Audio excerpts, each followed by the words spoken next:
Hi there and welcome to this tutorial video. Today we're going to be having a look at the stock setup screen. Now the screen is divided into different tabs. We've got stock items, categories, warehouses, counting locations, adjustment codes and subclasses. If your stock ever feels confusing, this is usually where the story starts, right? This is basically the control room of the entire stock module. So each one of these tabs controls a different layer on how your stock behaves. So let's quickly go through them. Firstly, we've got the stock items. This is where you see all the different stock items you have on your practice, and over here we've got the filter sections where you can search for your specific stock items. Now once you have your stock items set up, which is probably the most important thing, all these other tabs assist with the stock item, right? Because now once we have our stock items set up, we can then go over and categorize our stock items. So this is just to filter your stock item, right? You can filter it under material, medicine, equipment, whatever that stock item is, you can assign a category for it. And once we've categorized whether it's material, medicine, or whatever the case may be, we can then assign it to a warehouse. Now warehouse is where the stock physically lives. It could live in a main clinic, in a nurse's warehouse, or any other warehouse, right? And you could add more warehouses here, whether it's a hospital, whether it's a doctor's room, or even a second branch. This is where the stock actually lives. And once we have our warehouses of where the stock actually lives, we've got counting locations. Now the counting locations are within the warehouses, right? As you can see there, it's in the main clinic, but in the main clinic it's in the clinic fridge.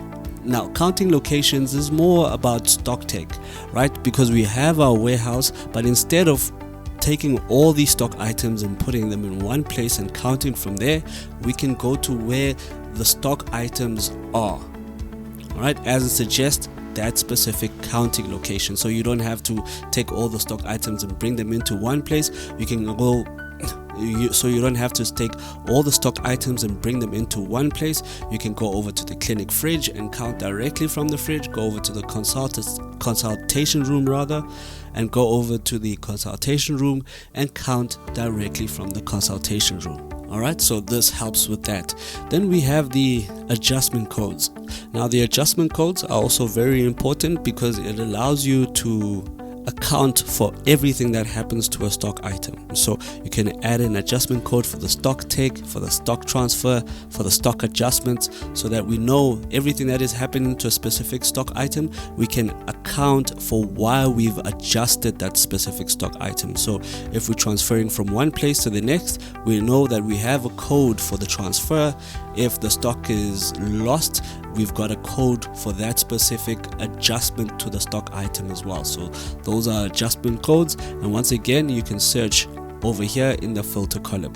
Then we've got subclasses. Subclasses are also like subcategories.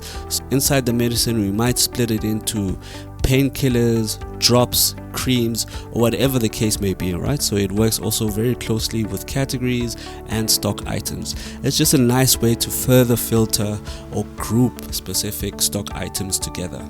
So this is where we structure the stock. Once we've structured everything here and we have our stock set up already, then we can use everything that we've created here to then do stock take, creditors, stock corrections, whatever the case may be. So if you're ever having problems over here in these next three tabs we'll go over, this is where you can come and adjust, or even to further just structure your stock module. So in the next few videos we'll be going deeper into each one of these tabs under the stock setup. Thank you, and I'll see you in the next one.